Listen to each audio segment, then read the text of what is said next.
আর বলো ICN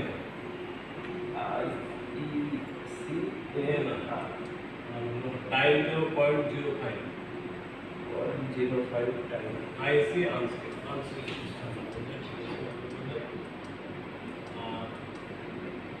এটা হলো 1.9 কিলো অ্যাম্পিয়ার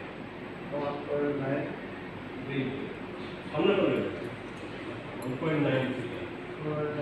কিলো এবং এটা হচ্ছে ইনস্ট্যান্টিনিয়াস বর্তমান আচ্ছা যে সুইচিং এর সময় যে লোডটা যাবে সেটা কত দিলে 1. এই যে দিয়ে দিল